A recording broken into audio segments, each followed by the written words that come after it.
Breaking tonight as Pittsburgh grieves for the victims of yesterday's horrific synagogue shooting, as families in Jeffersontown, Kentucky grieve after an attempted, seemingly racially motivated church shooting on Wednesday left 2 people dead, and as law enforcement starts building the case against the domestic terrorist who sent those threatening packages in the mail, a new national debate on the state of our politics opens up, with the establishment coming together in a spirit of unity on one point: it's all Donald Trump's fault.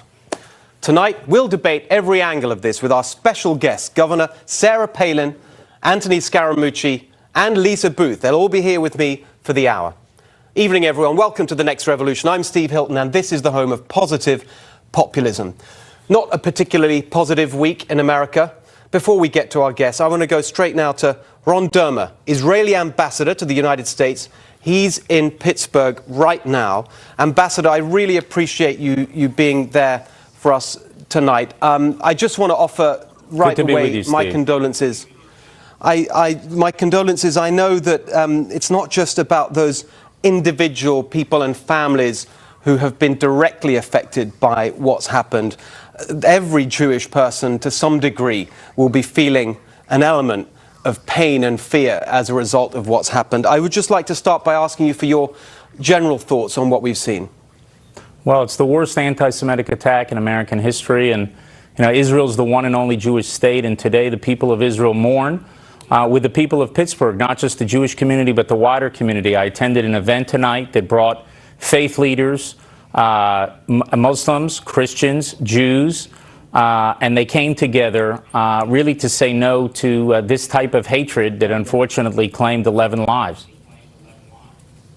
So, Ambassador, you mentioned they're coming together, and that's wonderful to see. Unfortunately, even today, we didn't see that happening across the board, and we immediately had people out saying that President Trump is in some way responsible for what happened. What's your reaction to that claim, specifically about President Trump? Well, first reaction is people should study history. Anti-Semitism did not begin in 2016. It's been going on for many centuries, about 25 centuries. And President Trump is not responsible for the anti-Semitism that has existed really in the United States in an increased fashion over the last couple of decades. You know, in 2014 and 2015, and I say that only because that was before President Trump came into office, over half of the hate crimes against religious groups were hate crimes against Jews. A lot of people don't know that. And I think you have had an increase in hate in recent years. I think that's a product mainly of the rise of social media, where you have a lot of these purveyors of hate that can now go and reach out to other purveyors of hate and spread their poison. I have to tell you something else, Steve. I've been following anti-Semitism and leaders' statements against anti-Semitism for 20, 25 years. I have never heard a statement, the likes of which I heard yesterday from President Trump, where he said those who are trying to destroy the Jewish people, we will destroy them. Not only did I hear that statement, Steve, I heard it applauded by all of Trump's supporters at that rally. Now, that should tell people that this is the action of the extremes. It could be neo-Nazis on the right. It could be militant Islamists on the left. It could be all sorts of people in between. Anti-Semitism is not a product of one side of the political spectrum. It has not been thus throughout history. You know, in Europe, there are waves of anti-Semitism that have been going on now for many, many years. There have been attacks on Jews in Paris, in Brussels, and in other places around the world. And I think to pin this all at the foot of President Trump is wrong. I very much appreciate, and the Prime Minister of Israel appreciated very much his strong condemnation of anti-Semitism yesterday. And I think what has to happen is people across the political spectrum should stand together against this hate, and they shouldn't just call out anti-Semites on the other side of the political aisle. They have to call out anti-Semites on their own side of the political aisle. Ambassador, I really appreciate that. And frankly, I really appreciate what you specifically said about the Trump supporters, because that point isn't often made, and often they are lumped in. You know, the president can take care of himself, as we know very well, but it's the denigration of his supporters that I really can't stand. And so I really appreciate you making that point tonight. Well, Ambassador Dermer, thank you so much for joining us. Just play the tape, and you will see those people in that Trump rally applaud when the president said he was going to take on all of these anti-Semites. And I think that's very important, and we appreciate very much what he said. And not just him, Steve, there are people, Republicans and Democrats alike, that have come out very forcefully against that. And that is very, very important, to say no to this anti-Semitism and to make all these anti-Semites, whether they're on the left or the right, know that they will have no sanction anywhere for their activities here in America. Well, greatly appreciate those words. And once again, please pass on our condolences to the community there. And thank you very much for joining us. Thank you. All right, let's bring in our guests for the hour. Former vice presidential candidate and Alaska governor, Sarah Palin. Former White House communications director and author of the brand new book, Trump, the Blue Collar President, Anthony Scaramucci. And from New York, Fox News contributor, Lisa Booth. Lisa, hi, nice to see you. I'm going to start with you to make you feel welcome, bring you in there. You're not around the table, you're over in New York. I know. Well, we'll see you next week in New York. I'll have something on that a bit later in the show. But I just wanted to get your general reactions. Again, it's been a really, really tough week in America, not just with the shooting, but obviously with those threatened packages, the other shooting. It's just been a tough week. What's your thought on that? Well, I think it's absolutely heartbreaking, and particularly the synagogue shooting. I just think it takes a specific kind of evil to attack and to try to kill people, to actually kill people in a place of worship. A house of worship is supposed to be a refuge from the rest of the world, and so I think it just takes a special kind of person. This man is facing a federal hate crime investigation. It is said that before he shot these poor people, he said all Jews must die. And I believe what the ambassador said, of anyone that traffics in anti-Semitism and this hate, must be universally condemned. Whether it's the David Dukes of the world or the Louis Farrakhans, they have to be condemned. There is no place in society, there's no place in America for that kind of hatred. And so my heart breaks for those families who lost loved ones, and just praying for them, and as we all should. I think that's right. We all feel like that, Governor. Absolutely. And, so appalling, so unacceptable what we have seen in this last week. And, so much of that hate that is targeted towards our Jewish community it's based on fear and envy, because the enemies can't handle the fact that Israel is so successful, independent, resilient. And, that's the enemy's problem, that they just can't handle it. So the rest of us, and there are more of us than there are of them, we had better stand up and stand strong in unity on behalf of our Jewish community and our friends in Israel, and not put up with what we have just seen. I completely agree, and by the way, that's another reason why I find this, this association of any of this with President Trump just ridiculous, because he would totally share those sentiments. I mean, incredibly strong supporter of not just Israel from a policy point of view, but personally. Anyway, well, I mean, there's so many things about the governor that I love in terms of her policy and her forward thinking, and a lot of my book is based on stuff that the governor was talking about 10 years ago. Yes. But what I've heard her speak about Israel, I echo her comments about the protection of Israel as a symbol of individual liberty in the world. Because at the end of the day, if you believe in Western values and you believe in the Western civilization, it's a responsible agent of the government that has to protect the minority and has to protect the most vulnerable minorities. And so I thought the speech yesterday was fantastic. I had the opportunity to talk to the president this morning, and he said, hey, I gave this speech. Do you think that mainstream media will give me credit for the speech, or will they play the speech out there? And of course they didn't. And so I applaud you tonight and the ambassador for really telling it like it is. The president is a strident protector of the state of Israel and a strident protector of individual liberty and the Jewish people. And so we have to stand up and have to speak very loudly. Yes. Well, by the way, I do appreciate you take this show seriously enough, Anthony, that you get proper training from a master communicator before you come on and get briefed by the president. Well, let me tell you something. Some of those briefings have been nasty, where he's yelling at me, telling me I'm not doing the right thing on TV. He's the best media coach in civilization. Right. We'll get to some of that later.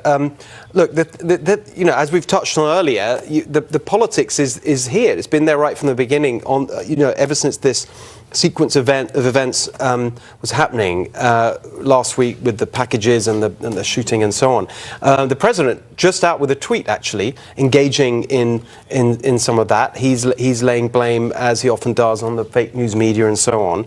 But he's responding to something that started like, within hours of the shooting taking place. I couldn't quite believe. Watch what Tom Steyer said this morning about all this. His response to the tragedy was appropriate, but there's something much bigger than that going on here, which is the atmosphere that he's created and that the Republican Party has created in terms of political violence. And I think if you look across the political scene, what you see is routine, systematic lawlessness, an attempt to break small d democratic norms in pursuit of victory at all costs. It's just unbelievable. He's talking about the president promoting political violence. Let's just look and remind ourselves, by the way, at some Democratic politicians and what they've said in this area. Let's have a look. You cannot be civil with a political party that wants to destroy what you stand for. If you see anybody from that cabinet in a restaurant, in a department store, at a gasoline station, you get out and you create a crowd. And you push back on them. And you tell them they're not welcome. Please don't just come here today and then go home. Go to the Hill today. Get up and please get up in the face of some Congress people. And then, that's the politicians. And then you've got their supporters, the kind of cultural leaders, if you like, of the Democratic Party. And again, what have they been saying in the general category of political violence? Let's have a look at that. Of course I want to punch him in the face. Right. Yes. I have thought an awful lot about blowing up the White House. When was the last time an actor assassinated a president? And then on top of that, I mean, we just go on and on. You've got Kathy Griffin with that Shakespeare in the Park play where they're acting out the stabbing of President Trump. The New York Times just this week with some short story thing about assassinating President Trump. I mean, just on and on it goes. Snoop Dogg, great example. I mean, horrific example, but just on and on it goes. I mean, and they're the ones that are saying that the president is to blame for this culture. Right. Well, thank the Lord, Americans have awakened to that hypocrisy, to the double standards that are spewed by so much of the mainstream media, so much of the left. I remember the first time that I heard publicly President Obama proclaim that you were to bring a gun to a knife fight. President Obama saying he couldn't wait to get out there and kick somebody's ASS because they screwed up on an infrastructure project. I remember him with such insensitivity mocking children with special needs on late night TV. Where was the outcry during any of that? Did you see conservatives freak out and go out and vandalize communities and protest what was going on? And no, we wanted to civilly change that discourse. Yes. Maturely, professionally, diplomatically change the debate in the country. We don't see any of that civility going on now on the other side. And she says, Hillary Clinton, you can't be civil. And Lisa, it's not just the words, it's the actions. I mean, we've seen, threatening packages sent to Don, to your point, to the governor's point, Don Jr. and his family, Susan Collins after the Kavanaugh vote, of course Steve Scalise, but none of that led to accusations that the Democrats are responsible for this culture of violence. No, and we were told by the media, particularly after the Steve Scalise shooting, that there needs to be unity, and it was hardly mentioned at the fact that the shooter was a Democrat. But look, looking specifically at the synagogue shooting, I think people forget and often don't talk about the fact that President Trump's daughter is Jewish. His son-in-law is Jewish. His grandchildren are Jewish. I think he has a special place in his heart for the Jewish community, and you see that in his policies, moving the embassy to Jerusalem, being the first sitting president to visit the Western Wall. You also look, it's been reported that the shooter actually didn't like President Trump because he felt that he wasn't an anti-Semite. So all of this gets lost in the media when they have a narrative that they're trying to drive, and that narrative is always anti-Trump. I mean, that's the only thing that's been consistent about their reporting, is that it is all negative towards the president. Yeah, it really is. Look, we've got to squeeze in a break, so we'll keep the discussion going straight back to you when we come out. Please don't go away.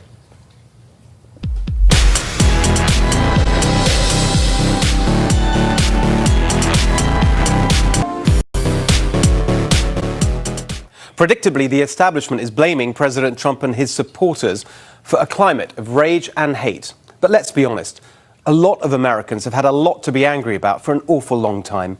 I'm thinking in particular of African Americans, whose long struggle for freedom may have been won decades ago, but whose struggle for genuine equality and opportunity and dignity and fairness is a long way from over, a very long way.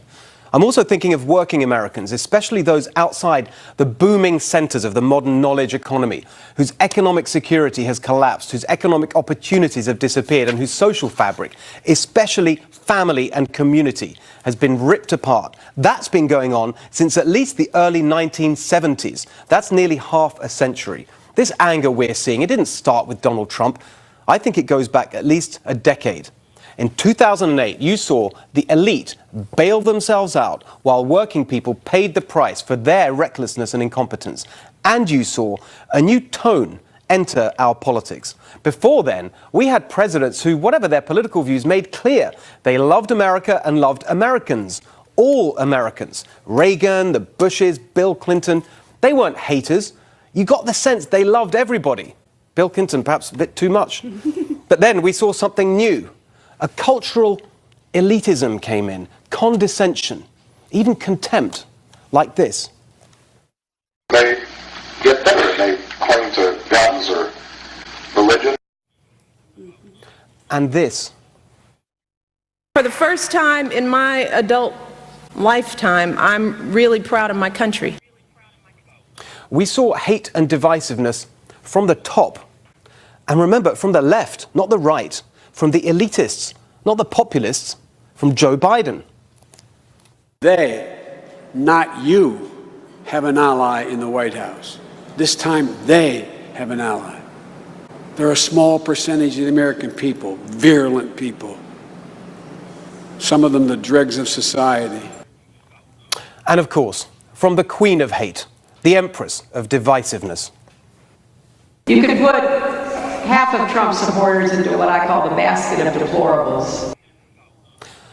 I have never heard Republicans talk about fellow Americans like that. President Trump has never talked about fellow Americans like that. Yes, he's used harsh language about illegal immigrants or MS-13 gangs, too harsh at times, for sure. But he's never talked like that about the people of this country. Ever since 2008, working Americans have started to realize that the people at the top, the politicians and the CEOs and the tech geniuses and the Hollywood types, they really do look down their noses at them for how they live, what they eat, what they watch, the fact they go to church, and of course their political views. I know this is true because I'm part of the elite. I sit at their dinner tables and hear how they speak. So let's tell the truth about the roots of this rage. I want to say something directly to my friends in the elite. This is not just about Trump. It's about you, too. The way you've shown no compassion for the casualties of your ideas, the human casualties of globalization, automation, centralization, and uncontrolled immigration. Your ideas have destroyed people's jobs, devastated their families and communities. And then, in 2016, when they cry out for help, you call them deplorable. As Eric Holder would say, you kick them. The elites have enthusiastically jumped on a tweet from Tom Hanks today. He was in the Pittsburgh neighborhood where this terrible synagogue shooting took place, which happens to be the neighborhood that Mr. Rogers lived in. Tom Hanks just played him in a movie. Hanks saw this sign in a window. Love thy neighbor, no exceptions. Well, yes, and that applies to you in the elite, too. Here's my plea to the liberal elite and the never-Trump elite. Start practicing the tolerance that you preach. Show some empathy and respect for your fellow Americans. Love thy neighbor. Yes, even the ones who support President Trump and watch Fox News. Tell me what you think of that at Steve Hilton X and at NextRev FNC. Right, Anthony. Well, I loved it. I mean, but everything you said is crystal clear and very true. But what you really have to understand that this has happened before in our society. You can go back to the 1900s and see the split that Teddy Roosevelt tried to close, and now President Trump is stuck with the same challenge. You know, in my cell phone, I have him listed as Ted Rose because you can't put Donald Trump in your cell phone, right? and because I feel that he is the person that's going to pivot the lower and middle class into rising living wages and rising standards. And you can just see what he did in the African American and Hispanic American unemployment in terms of cutting the slack there. And so for me, what you're saying is 100% true. I feel it all the time. I mean, and you can't look at your Twitter feed, because the more effective you are, the more they come at you and the more they try to demonize you for your view. That's right. It's this condescension. I mean, look, it seems to me that, like, honestly, one of the first times I saw that so clearly, frankly, was in relation to you. The scorn that was heaped on you for articulating that blue-collar voice in 2008 was something else. And yet, you know, I'm proud Joe Sixpack. I am just proud of my blue-collar roots, and know that, you know, the work ethic that's been instilled in me and the people around me, that's what has built America and made America great. But, you know, we have to ask ourselves, are we getting better in that arena of intolerance and violence? And we're not getting any better. The only way that the paradigm will shift, the only way that we're going to get better, is to realize that this is an age-old battle of good versus evil, light and truth versus darkness and lies. The darkness has to flee when the light is switched on. People are asking all over the country, well, where's that light? What is that light? Go back to our founders. Our founding fathers looked to the good book and said, our Judeo-Christian principles on which we will build our country, we're going to write out our charters of liberty based on those principles. We are going to instill within our Constitution those principles. We're going to dedicate to God this country. We have strayed so far from that. That is the light, and that's the truth. We need to get back to that. That's the only way people's hearts and minds are going to change. It's not going to be this rhetoric spewed on both sides, fighting and even tweeting it out amongst each other. It's deeper than that. It's bigger than that. I think that's really true, the depth. Lisa, what's your take? Well, I think the best thing to do is for people to stop trying to score political points when something terrible happens. There really does need to be universal condemnation when we see violence, particularly in the name of politics, as we saw after the mail bomber. Everyone universally condemned him. We should have seen that as well when we saw Republicans on the receiving end of death threats throughout the Kavanaugh hearings. There just needs to be universal condemnation when people are doing things bad and trafficking in violence or, you know, trying to hurt people. We should all just say that is wrong. But your comment about Hillary Clinton and her sort of disdain for Trump supporters, I found that interesting because her basket of deplorable comments sort of crystallized why voters in states like Michigan, Wisconsin, and Pennsylvania that hadn't gone Republican since Reagan went for him. You saw how she felt about tens of millions of people in this country. And so that's why President Trump resonated with those people, particularly when he had talked about the forgotten men and women. And these are people that were also forgotten under the Obama administration as well. And so you can clearly kind of see why people in those states went for President Trump.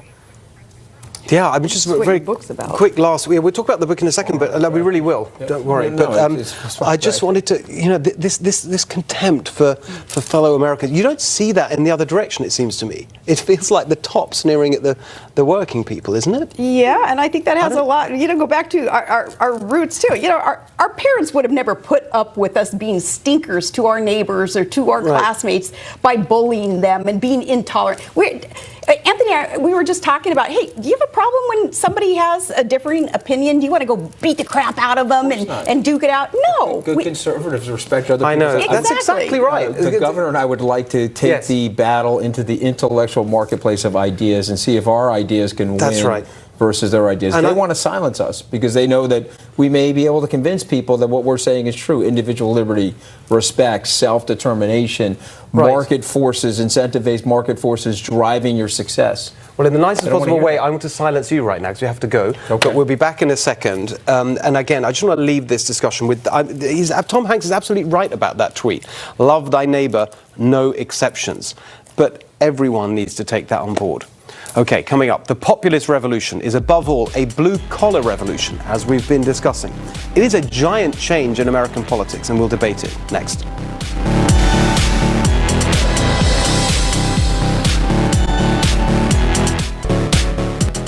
Welcome back, everyone. Anthony Scaramucci here has a new book out called Trump, the Blue-Collar President. Now, I've actually read most of this book. I haven't got to the end. I really have read it, and I absolutely love it. I really want to recommend it to everyone. You've got to get this book. It's incredibly well written. It's clearly written by him, not by some anonymous, whoever it may be. It's very personal, and it's really, really interesting. One of the things that I found really fascinating was this kind of surprising connection between you and the president in construction, the construction business, an absolutely classic blue-collar business. And that's the world I grew up in too. My stepfather was a construction worker. I'd go on construction sites. My first job was a project manager on a construction site. There's something about that, isn't there, that just teaches you the basics. Yeah, and you got to get up early, you got to get on time, you have to pull together in a team. And Fred Trump, I did a lot of research on the Trump family, and Fred Trump pushed Donald J. Trump to do those sorts of things. And I was talking to the president today about how they used to knock on doors to collect rent. And if there was a blue-collar worker in one of their apartment complexes that couldn't pay the rent that month, let's say they were laid off or something like that, the president and his dad were always cool about it. Like, okay, no problem. You're an honorable person. Let's see if you can make the rent next month, and we'll wait. You don't hear those stories about the family. And the president, he's driving around in his big Cadillac at age 25, and he's taking coins out of laundry facilities and vending machines at his dad's place. And so it just brought him in touch with that common experience. And if you were on the campaign trail with the president, I did 26 campaign stops with him. He did about 170. You can say, genuinely loved these people, and they loved him back. And so, my Democratic friends are upset about all this stuff. A lot of that anger and that nastiness is coming from that. He stole their traditional base. They didn't even go to Wisconsin. You just have to think about the alacrity of that. You've got the Speaker of the House is from Wisconsin. There's a red guy by the name of Scott Walker in Wisconsin. But the consultancy said, no, you guys own that state. They're all blue-collar people. Don't have to go there. And so my book is about how he saw that when there were 17 or 18 different elites that frankly didn't. Yes. But I do also point out that Bernie Sanders saw it. That's exactly right. And I make this point often on this show. There were two candidates that actually saw it. But the president won out because America is a center-right country as it relates to business, and it relates to generating your own open economic incentives. The populist left, have a very similar analysis, which I agree with about what's gone wrong. It's just that the solutions, I think, are wrong and end up being counterproductive. Now, Sarah, the thing, I don't want to embarrass you, but I think you were the real pioneer of this modern populism. And I just want to remind everyone, if you don't mind, of what there's done. Before we play this, just hang on a second. You may not know, I was literally there on the floor of the convention center in 2008. And that's the moment I thought, wow, this is really something. This is interesting and different. And it was the beginning, I think, of this populist moment. Let's have a look. I've learned quickly these last few days that if you're not a member in good standing of the Washington elite, then some in the media consider a candidate unqualified for that reason alone. Here's a little news flash for those reporters and commentators. I'm not going to Washington to seek their good opinion. I guess a small town mayor is sort of like a community organizer, except that you have actual responsibilities. I might add that in small towns, we don't quite know what to make of a candidate who lavishes praise on working people when they're listening, and then talks about how bitterly they cling to their religion and guns when those people aren't listening. Incredibly powerful. The populist revolution, how do you think it's going? Thankfully, it's caught steam. It barreled across the country in 2016, and it's so wonderful to have nothing to lose but to get out there and speak truth and speak candidly, and that's what I believe that our president is in that same boat. I'm convinced that it's men and women in Carhartts and steel-toed boots who built and are building this country, and unfortunately, it's men and women in the suits and ties that are tearing it down too often. So those people, the grassroots of this country, they have more common sense in their little finger than most of those politicians up on the Hill do. And we need to listen to them. But Anthony, maybe you can educate me on this. I have always believed that there is some kind of inherent disconnect, though, in the wealthy in how they perceive things and how they're connected to practical things in our daily lives, compared to Joe Blow six-pack. Like, take the wealthy like Nancy Pelosi. please take Nancy. Nancy Pelosi, she's making decisions on our oil development opportunities in the country, right? And yet, does she understand the effects of her decisions on how it affects our pocketbooks? Because when was the last time she ever went and, realized the price of gas, fueled up her own tank? Probably. When was the last time she's gone into a grocery store and then made her family a meal that maybe she had to shoot first? When was the last time she has really understood what it is that they in the bubble are doing that affect our daily lives? And they're blessed with wealth, so they don't have to deal with a lot of the stuff. Struggle. You're going to have to, I think the answer to that question is going to have to be buy Anthony's book, because it's all in there, how the president who's very wealthy can understand But I do admit that on my path, my own financial independence, I started losing my ear. And it was the Trump that's why the book is so great, because you reflect that brought on me that. back down to earth. He reflects on that. It's really great. By the way, shooting your own meal, that reminds me of my great friend Joe Rogan, who's a big advocate of that. Never done it myself. Coming up, the real reason why the economy is booming under President Trump, and why even the threat of a Democratic win in the midterms could spell disaster. Don't go away.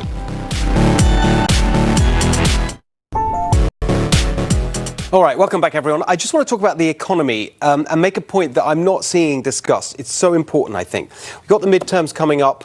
There's a real threat to this incredible economy we're seeing. The unemployment, the growth, the rise in incomes. That's because the reason we've had this amazing Trump economy is a surge in business confidence. It's not just the tax cuts or the regulation or anything like that. It's the fact that business knows you've got a pro-enterprise administration.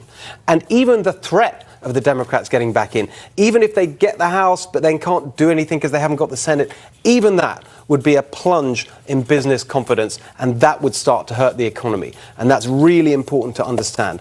Right, Lisa, I think, is back with us. The Trump economy, what's your take on the threat that lies ahead if the midterms don't go the right way?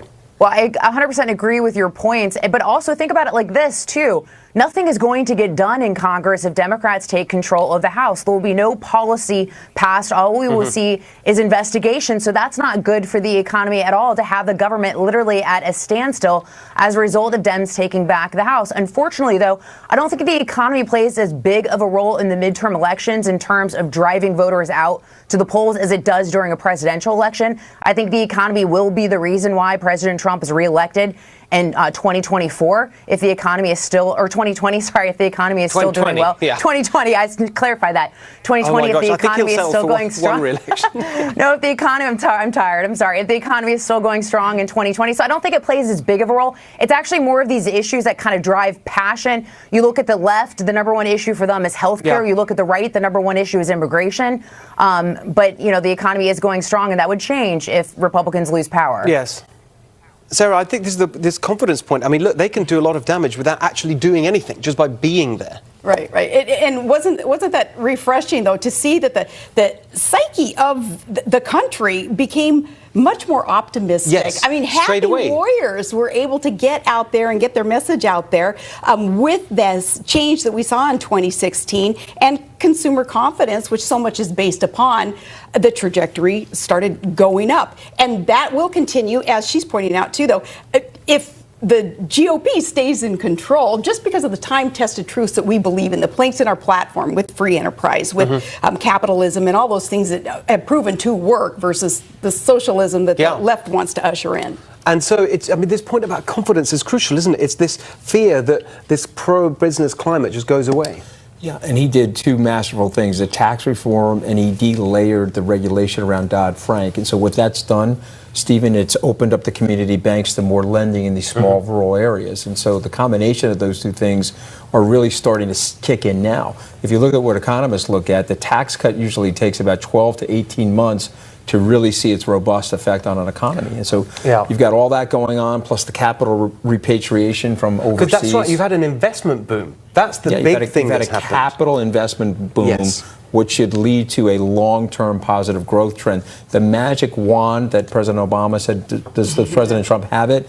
The magic wand is optimism, delayering of the regulation, and incentivizing businesses large and small to invest back in America. And you, it's great. And you incentivize them by getting government out of the private sector. Exactly. They know that about him, and that's why they're so gung-ho. So sorry. Coming up, the Mooch, he's right here. He's going to share some inside info on what's really going on in the Trump White House. Stay with us. All right, welcome back, everyone. I just want to talk about the economy and make a point that I'm not seeing discussed. It's so important, I think. We've got the midterms coming up.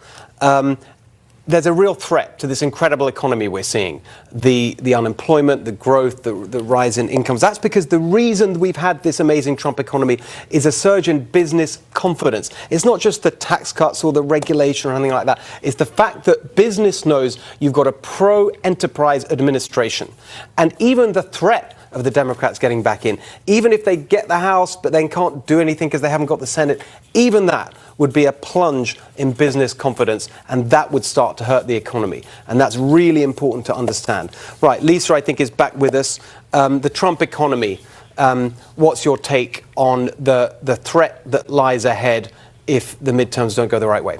Well, I 100% agree with your points, but also think about it like this, too. Nothing is going to get done in Congress if Democrats take control of the House. There will be no policy passed. All we will see is investigation. So that's not good for the economy at all, to have the government literally at a standstill as a result of Dems taking back the House. Unfortunately, though, I don't think the economy plays as big of a role in the midterm elections in terms of driving voters out to the polls as it does during a presidential election. I think the economy will be the reason why President Trump is reelected in 2024, if the economy is still, or 2020, sorry, if the economy is still doing well. Yeah. 2020, I clarify that. 2020, if the economy is still going strong. No, if the economy, I'm tired, I'm sorry. If the economy is still going strong in 2020, so I don't think it plays as big of a role. It's actually more of these issues that kind of drive passion. You look at the left, the number one issue for them is healthcare. Yeah. You look at the right, the number one issue is immigration. But, you know, the economy is going strong, and that would change if Republicans lose power. Yes. Sarah, I think this is this confidence point. I mean, look, they can do a lot of damage without actually doing anything, just by being there. Right. And wasn't that refreshing, though, to see that the psyche of the country became much more optimistic? Yes, I mean, happy warriors were able to get out there and get their message out there with this change that we saw in 2016, and consumer confidence, which so much is based upon the trajectory, started going up. And that will continue, as she's pointing out, too, though. If the GOP stays in control, just because of the time-tested truths that we believe in, the planks in our platform with free enterprise, with capitalism, and all those things that have proven to work versus the socialism that the left wants to usher in. And so it's, I mean, this point about confidence is crucial, isn't it? It's this fear that this pro-business climate just goes away.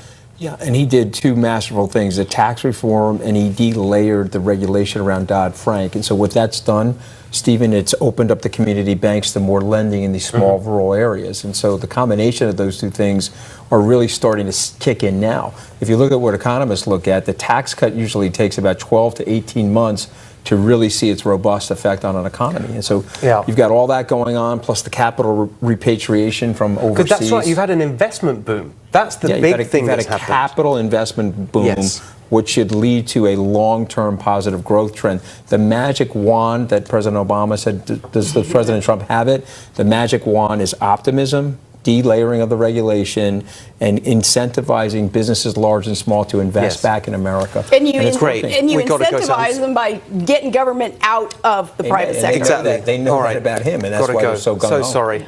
Coming up, the Mooch, he's right here. He's going to share some inside info on what's really going on in the Trump White House. Stay with us.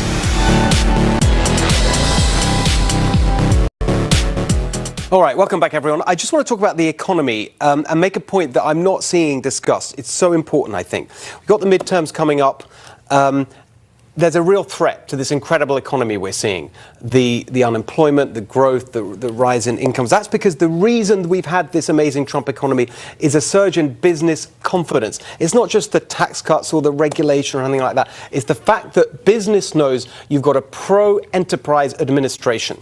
And even the threat of the Democrats getting back in, even if they get the House but then can't do anything because they haven't got the Senate, even that would be a plunge in business confidence, and that would start to hurt the economy. And that's really important to understand. Right, Lisa, I think, is back with us. the Trump economy. What's your take on the threat that lies ahead if the midterms don't go the right way? Well, I 100% agree with your points, but also think about it like this, too. Nothing is going to get done in Congress if Democrats take control of the House. There will be no policy passed. All we will see is investigation. So that's not good for the economy at all, to have the government literally at a standstill as a result of Dems taking back the House. Unfortunately, though, I don't think the economy plays as big of a role in the midterm elections in terms of driving voters out to the polls as it does during a presidential election. I think the economy will be the reason why President Trump is reelected in 2024 if the economy is still, or 2020, sorry, if the economy is still doing well. Yeah. 2020, I clarify that. 2020, if the economy is still going strong. One re-election. No, if the economy, I'm tired. I'm sorry. If the economy is still going strong.